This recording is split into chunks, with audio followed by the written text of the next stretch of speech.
श्री रामचरितमानस के बालकांड में गोस्वामी जी लिखते हैं कि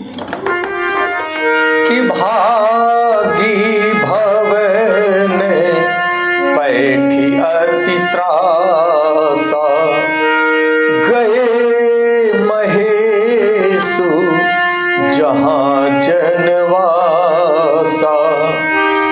मैना हृदय भयउ दुख भारी, मैना हृदयम भई दुख भारी।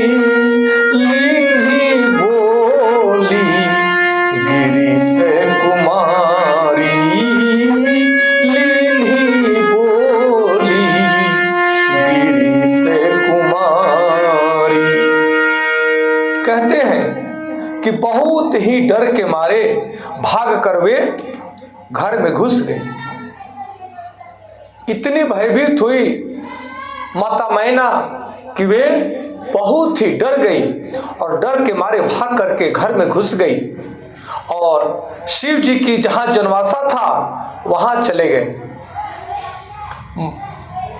रानी मैना ने हृदय से बड़ी दुखी हुई। मैना रानी बहुत ही हृदय से दुखी हुई और उन्होंने पार्वती जी को अपने पास बुला लिया। माता का हृदय बहुत ही द्रवित होता है, बहुत कोमल होता है और अपने बच्चों के लिए तो वह अपनी जान तक लुटा देती है।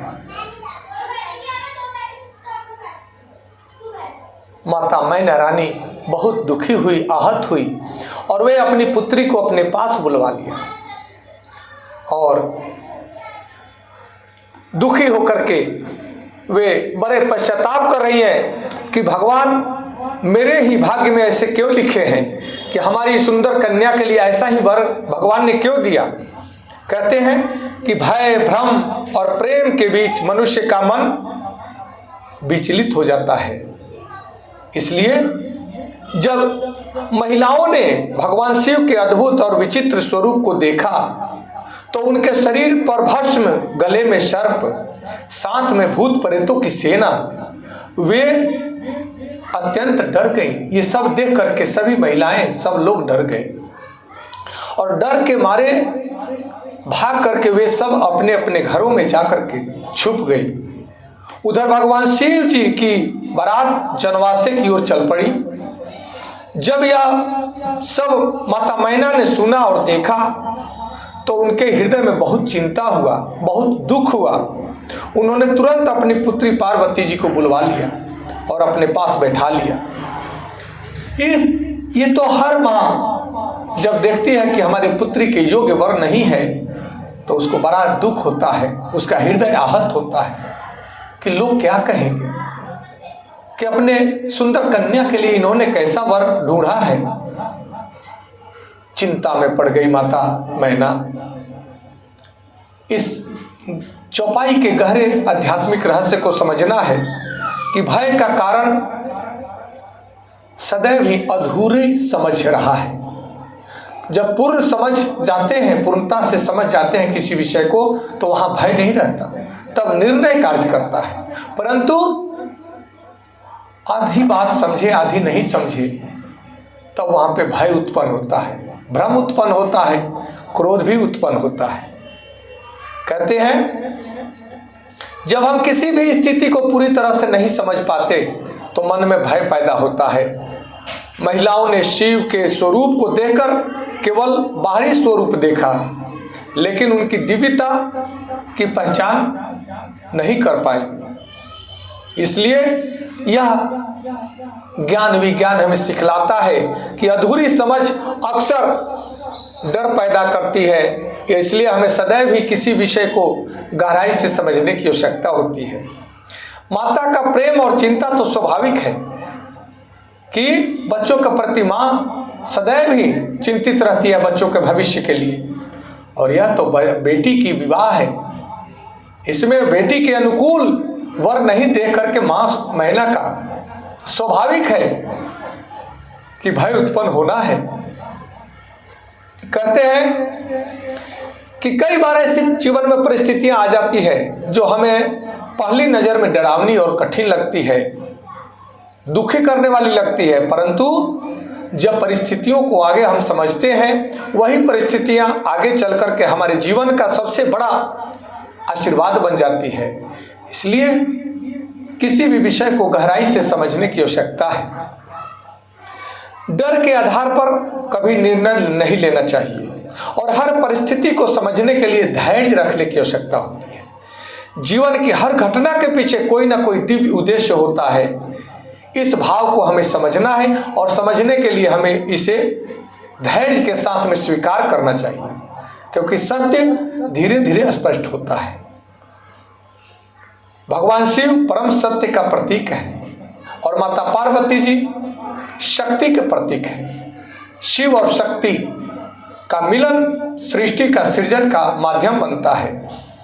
जब माता पार्वती जी और भगवान शिव के विवाह संपन्न होगा तब अत्यंत रूप से अत्यंत अद्भुत सृष्टि का सृजन में सहयोग मिलेगा।